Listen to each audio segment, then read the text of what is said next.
కర్మయోగం భగవానుడు ఈ విధంగా తెలియజేస్తున్నాడు. ఇంద్రియాణి పరాణ్యాహో ఇంద్రియేభ్యః పరం మనః మనసస్తు పరా బుద్ధి యో బుద్ధేః పరతస్తు సహా. అర్జున, స్థూల శరీరము కంటే ఇంద్రియములు బలీయములు, సూక్ష్మములు శ్రేష్టమైనవి. ఇంద్రియముల కన్నా మనస్సు, మనస్సు కన్నా బుద్ధి, బుద్ధి కంటే అత్యంత శ్రేష్టమైనది సూక్ష్మమైనది ఆత్మ. అందుచేత మొదట ఇంద్రియములను నిగ్రహించవలనని చెప్తూ వాటిని నిగ్రహించే పద్ధతిని భగవానుడు వివరిస్తున్నాడు. ఆత్మ రథికుడు, బుద్ధి అతడి సారథి, శరీరము రథము, మనస్సు పగ్గములు, ఇంద్రియములు గుర్రములు, శబ్దాది విషయములు వాటి మార్గములు అనుకుంటే రథికునకు సారథి, సారథికి పగ్గములు, పగ్గములకు గుర్రములు అధీనములుగా ఉండాలి. కానీ శరీరమును రథమును, ఇంద్రియములను గుర్రములు తమ ఇచ్ఛానుసారముగా కొనిపోగలవు. అన్నింటికన్నా పైన ఉన్నత స్థానంలో ఉన్న ఆత్మ చైతన్యవంతమైంది కనుక ఆత్మ నుండి తప్ప వేరే ఏ స్థానం నుండి ఇంద్రియాదులను వశపరుచుకుంటే సాధ్యం కాదని భగవానుడు అర్జునుడికి తెలియజేస్తున్నాడు.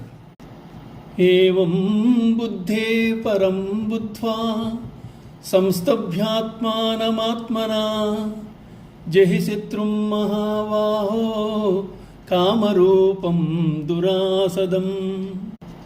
ఈ విధముగా బుద్ధి కన్నా ఆత్మ పరమైనదని, శ్రేష్టమైనదని తెలుసుకుని మహాబాహో బుద్ధి ద్వారా మనసును వశపరుచుకుని ఇహలోక వాంఛలకు నిలయమైన శత్రువైన కామమును నిర్మూలింపము.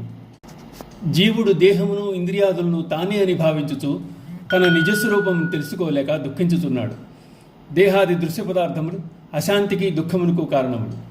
జీవుని అందుగల ఆత్మయే అత్యున్నత స్థానమునందుండి దేహాదులను ప్రకాశింపజేస్తోంది. అయితే కామము చేత ప్రభావితము చెందిన దేహాది ఇంద్రియములు కాలక్రమమున ఆత్మను మరుగునపరిచి జీవుని అధీనపరుచుకుంటున్నాయి. జీవుని అజ్ఞానమే దీనికి కారణం. జీవుడు ఇంద్రియములతో ఏర్పడిన ముడిని విప్పి ఆత్మతో సంధానమైనతో జ్ఞానం వికసిస్తుంది. బంధరాహిత్యమునకు ఆత్మజ్ఞానం ఒక్కటే మార్గం. అందువలన ప్రతి వ్యక్తి నిష్కామ కర్మాచరణం ద్వారా చిత్తశుద్ధిని వడిసి ఆత్మజ్ఞానమును పొందాలి. సర్వభూతములందు దాగి ఉన్న ఆత్మ ప్రాణులకు ప్రత్యక్షముగా గోచరింపదు. కేవలము సూక్ష్మదర్శి అయిన పురుషుడు మాత్రమే అత్యంత తీక్ష్ణమైన సూక్ష్మమైన బుద్ధి ద్వారా ఆత్మను ప్రత్యక్షం చేసుకోగలుగుతాడు అంటోంది కఠోపనిషత్తు. ఇంతటితో 3వ అధ్యాయంలో ఉన్న కర్మయోగం సమాప్తం.